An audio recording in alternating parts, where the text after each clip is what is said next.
Tina, and welcome to Lakeshore Academy. Today I'm going to be talking to you guys about the branches of language arts. Now, when we think about language arts, it's like it can be illustrated as a tree, basically.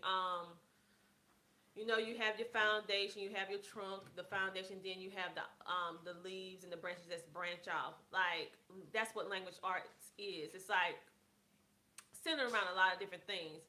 So basically, I just want to talk to you guys about language arts and how you can get like a different perspective about language arts. Because I think sometimes we get a little overwhelmed when it deals with language arts in general. Hello, Felicia. Hello, and the Czech Academy. Um, so let's just talk about the branches. Now, this is just my perspective on it. I'm not a language arts professor or anything. It's just my thoughts on language arts, and I hope it helps you guys as well. Now, when we think about those branches of language arts, it includes or involves literature. It includes reading. It includes spelling.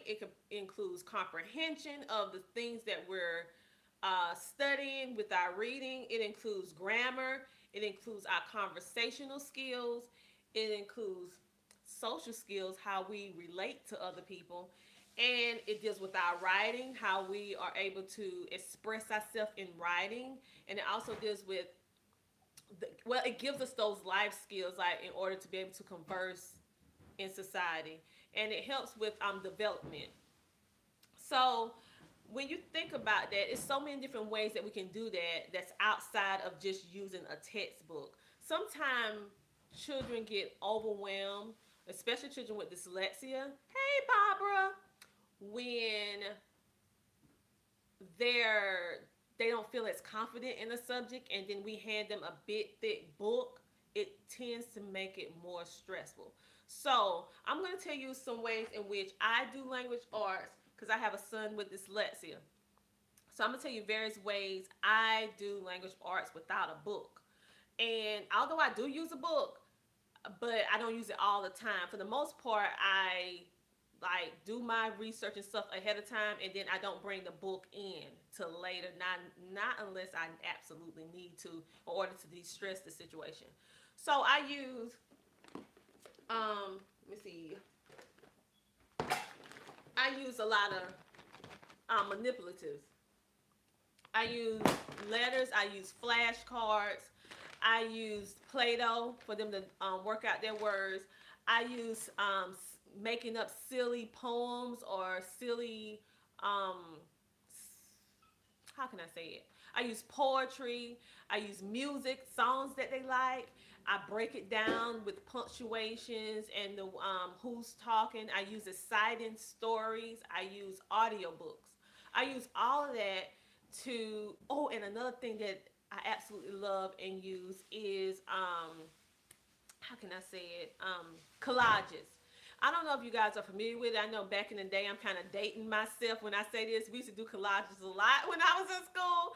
Not so much now with children today because they're so technical. However, collages are so great to do with children. I'm going to tell you how. Most of us have magazines that we're not using. Most of us have books that we're not using. This is a perfect time to get those items that's collecting dust, pull them out. And what I do is that I like say, okay, today we're going to focus on adjectives, descriptive words. So I want you to look through these articles and I want you to cut out the words that describe something. Or pick out pictures and then you write what you think this picture is conveying. And so you have all these different collages. You have visual pictures. You have words. I even have them make up sentences by cutting out various words within different articles. Because you know how sometimes they have big words, big letters. So they actually pasting it together and they learning how to spell at the same time. And you're making good use of those articles or magazines or books that you're normally not, they just collect dust. So, that's what I do as well. And another thing is using DVDs is really, really great.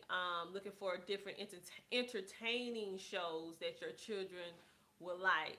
And then, of course, we have to get down to the nuts and bolts of the whole situation and still do the creative writing and get the books and stuff like that. But make it an even balance.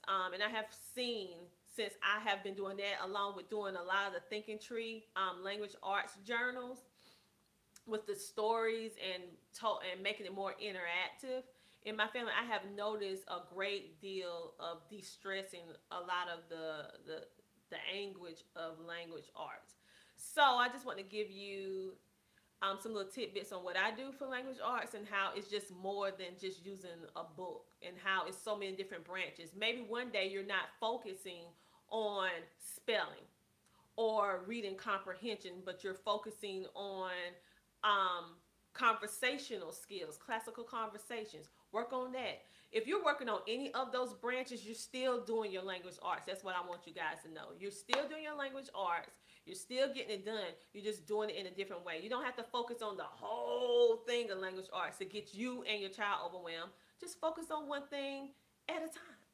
Focus on one thing at a time and figure out a way, because everybody know their children, figure out a way to make it not as stressful. You know what I'm saying? So your child can love learning. And I tell you, it has worked for me. So I'm just telling you that little tip today. I hope you guys are having an awesome week. Mine started off a little bit rocky, shaky, but it's ending on a high note. So thank you guys for tuning in. And I hope to be posting some more videos today if I can record them and upload them. If not, I don't know if I'm going to overwhelm y'all with a whole lot of lives today like I normally do. You're welcome, Felicia. But I'm going to try my very best to do some more because I do have some more ideas for you guys as well. So, you guys have a great day, and I'll talk to you later. Bye.